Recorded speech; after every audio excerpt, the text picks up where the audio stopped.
Welcome back to the Tacomaholic channel, everyone. The weather here lately has been pretty crappy, and in fact, I don't know if you can tell, but it's actually sprinkling right now on my lunch break. So for this week, because it's supposed to continue to rain for the rest of the week, I think into the weekend, it seemed like perfect timing to do the next Q&A video.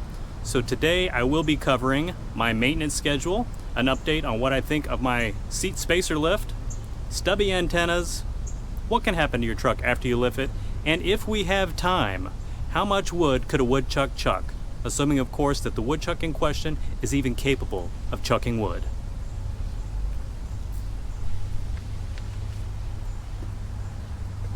You must never assume.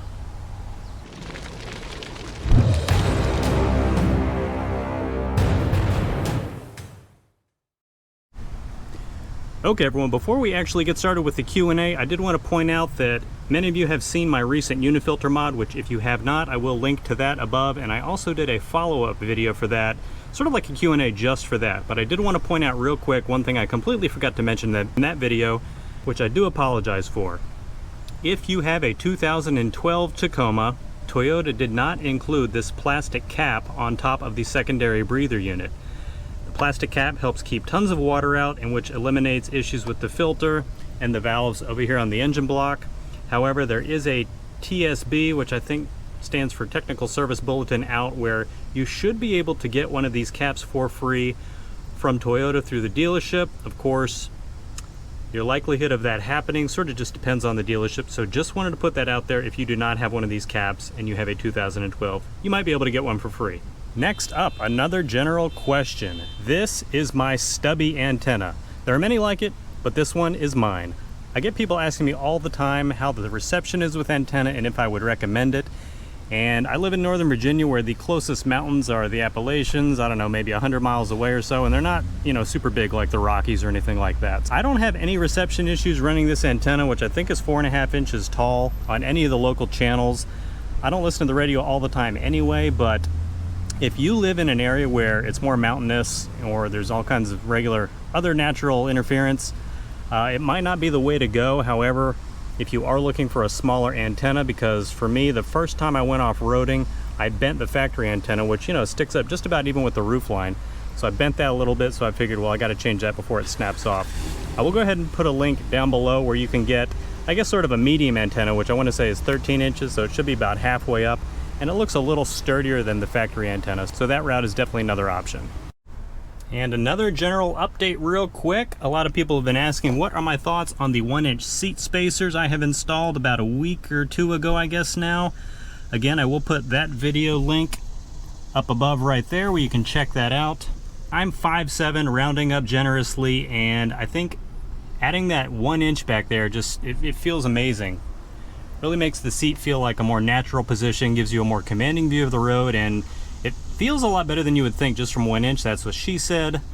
Obviously, if you're a taller guy and install some of these, your hairline, if it's not already, is probably going to be rubbing on the roof lining right there. So if you're a shorter guy like me, I definitely recommend this kit. So I've had it on for a few weeks now, could not be more happy with it. And one more general thing to point out real quick, another thing I get people asking me all the time is how do I set up our local Northern Virginia Tacomaworld meets and how to do it and all that stuff. Obviously, all you have to do, these aren't like, sponsored events or anything like that. It's very low key, where we meet for drinks or dinner or to go off-roading, all that stuff.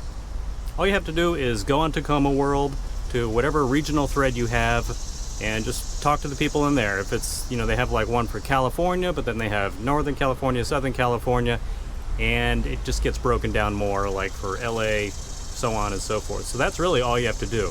Just get on your local threads, start talking to people, see who wants to meet up. For our local threads, it's sort of hard to get people, together at one time, so usually they throw out a few locations, a few times, dates, and until we settle on one and go from there. So that's really all you have to do for that. And the first question from ML Gomez, this was a few weeks ago I think now at this time. He asked about my maintenance schedule. He said he has the same truck as me, 2014 TRD off-road. What mile am I using for maintenance intervals for oil, tires, fluids, plugs, etc., all that stuff.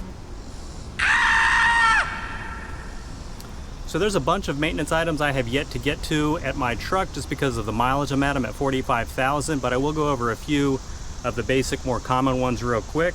Again, this is just personally what I do. You can look in your manual to get the Toyota recommendations for all that stuff. But as far as my engine oil, I am doing that every 5,000 to 8,000 miles.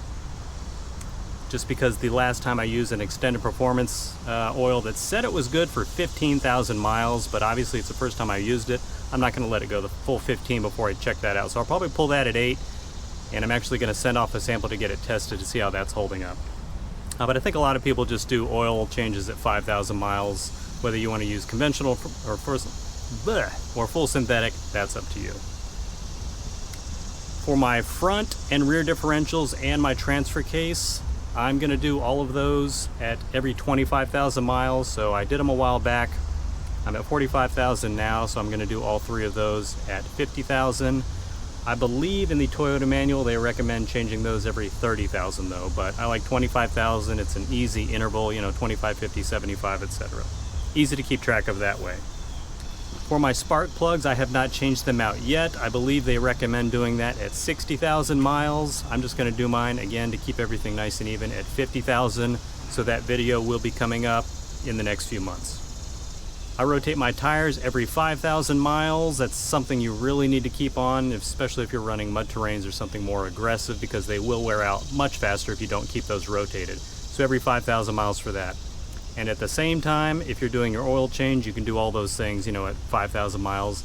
And also for the next one, I grease my drive shaft every 5,000 miles. And again, next time I get that, probably next time I rotate my tires, I will do a video on how to grease your drive shaft also. Sounds hard, it's really not that bad. And as far as my engine and cabin air filter, I like to do mine on a yearly basis, but I do pull them out every few months to check, especially, if it's like pollen season, you get all that crap sucked up in there, especially for the cabin air filter. I've had like all kinds of pollen and seeds and sticks get stuck up in there.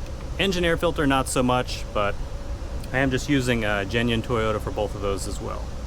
And the next question, this one's a little older also, from ROFL Gator, who I know has asked multiple questions in the past. Thanks for coming back. He's looking to lift his 2015 with an Icon Stage 3 lift. He said, I've read that some truck components may be damaged or stressed over time, such as the axles, differentials, gears, etc. after the lift.